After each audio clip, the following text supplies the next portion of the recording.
Hello guys, ako nga pala si Axel. I just want to clarify lang sana yung nangyari kahapon sa segment ng Showtime, yung especially for you. Kasi ito yun, yung syempre hindi ako napili. Lalapit na ako kay Christine, syempre si Christine, nakahamba na yung kamay niya na appear. Ginawa ko, nakipag-appear ako sa kanya, tapos hinawakan ko yung kamay niya. Ang bala ko talaga sana ay bro code. Yung bro code na yun, yung shake hand, after na shake hands, yung didikit yung balikat sa balikat, tapos tap sa likod yung kamay. For comfort, ganun. Kung kunyari may kakilala kayo, may kaibigan kayo, ganun. Sa akin, mali ko kasi, hindi ko naman siya kasi kilala. Pero ganun talaga kasi yung parang nakasanayan ko sa aming mga magtutropa.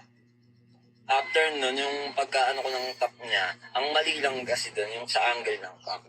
Ang kala kasi, halikan ko siya. Hindi ko intensyong halikan si Christine. Ang gusto ko lang talaga yung bro code. Tapos, syempre, hindi siya comfortable sa bangkuan niya nung oras na yun. Kasi mali talaga yung bangko. Kailangan mo talaga yung yumuko para mapalapit sa kanya. Ang ano kasi dun, kala sa angle ng cup, halikan mo siya.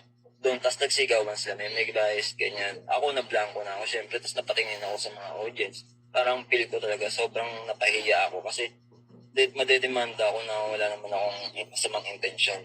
Tapos ayun, yung feel na gusto kong mag-walk out o kaya umiyak na lang, ganyan. Pero hindi ko ginawa.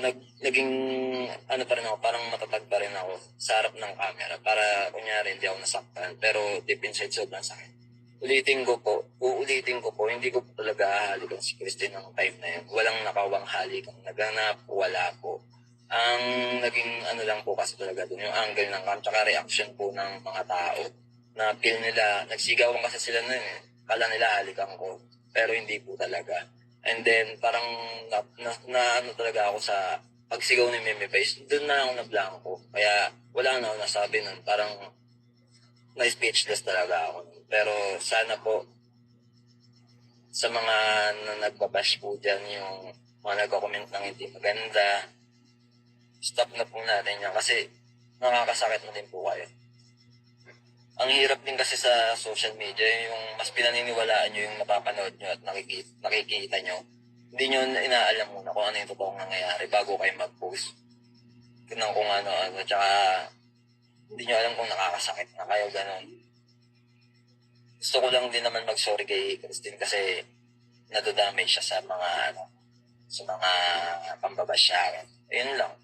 Gusto ko lang naman yung makapagpasaya kahapon kahit nagmumukha akong tanga. Ginagawa ko pa rin yung best ko para makapagbigay ng entertainment sa inyo. Pero yun pala mangyayari. Again po, sorry po sa lahat kung may nagawa man ako mali or hindi man maganda yung ginawa ko. Pero alam ko po sa sarili ko na wala akong intensyong masama.